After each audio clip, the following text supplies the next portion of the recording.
Kilig match, Paulo, todo bakod at hatid sundo nga ba palagi si Kimi at iisa ang inuuwian?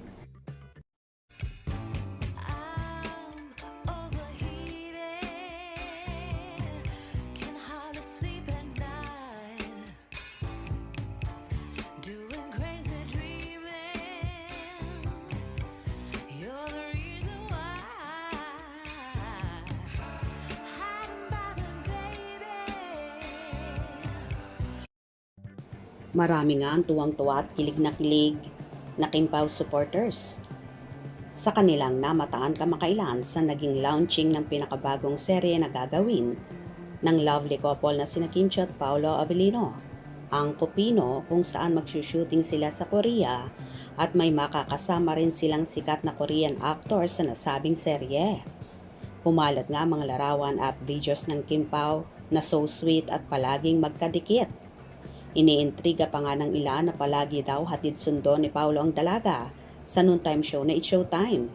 At after nga ng naging launching na yon ay kitang-kita ang dalawa habang hinihintay ang mga sasakyan nila papauwi. At hirit pa ng ibang fanay na kunyari lang daw na magkaibang sasakyan sila sasakay. Pero ang totoo niyan ay iisang bahay daw naman ang kanilang uuwian.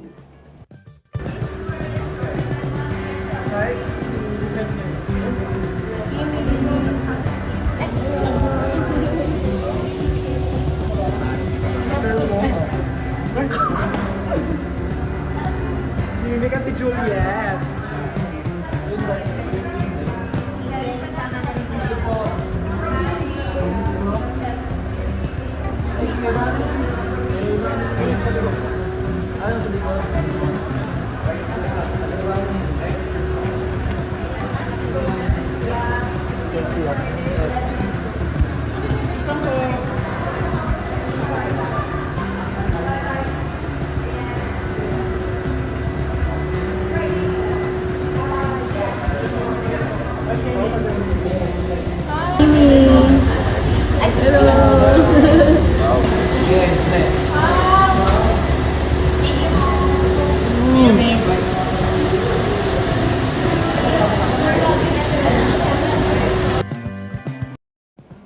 Narito naman ang kanya-kanyang hanash na mga fanay.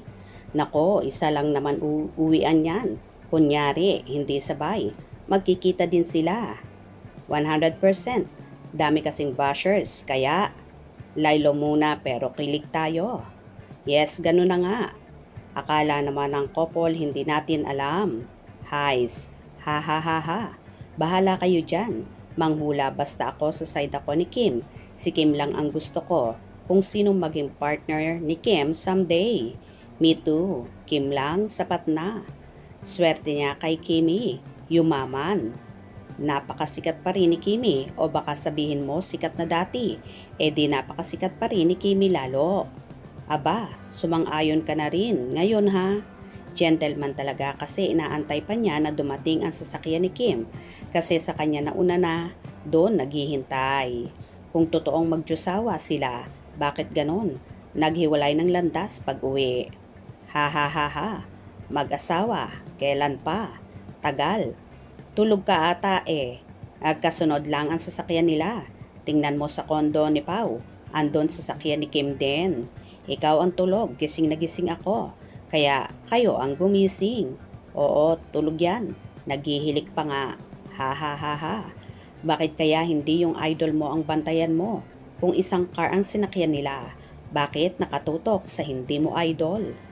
Ni wala kang makita na holding hands sila kung talagang couple na sila, eh hindi. Walang romantic scene na nangyayari. No need magpakita.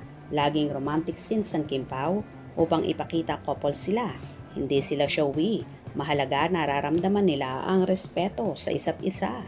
Hindi kailangan ng Kimpaw na maglampungan para lang sabihin ng mga tao na may relasyon sila. Hindi yan kagaya ng Bombay na maghalikan sa harap ng mga tao para lang sabihin na may relasyon sila.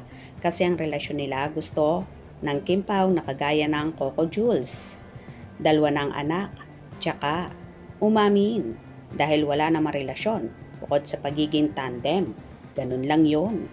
Hindi nila kailangang mag-holding hands sa harap ng maraming kamera. Bakit? 24 hours mo ba silang nakakasama? Hindi naman kasi couple, wag nang ipilit kasi tandem lang naman. Sila friends, ganon, co-worker, trabaho lang lahat yan. Sa totoong buhay di naman palagi nag-holding hands ang mag-asawa. Cut video, alam na this. Ha ha ha ha. Hinahanap ni Pao ang driver ni Kimi. Nakita mo ba hanggang dulo? Kung magkahiwalay nga. Kim Pao forever. Swerte naman personal driver nila. Hanggang kanya na lang sila, walang commitment. Baka sa ganitong setup sila happy. Congrats sa inyong dalawa. O, di ba? Kaloka na lang. At kung ano-ano na naman ang mga ibinabato sa Kim Pao. Pero, naniniwala ba kayo na talagang iisa ang uuwi ang bahay ni Kim at Paulo kahit magkaiba ang sinakyan nila? Hope you enjoyed. Please subscribe for more info.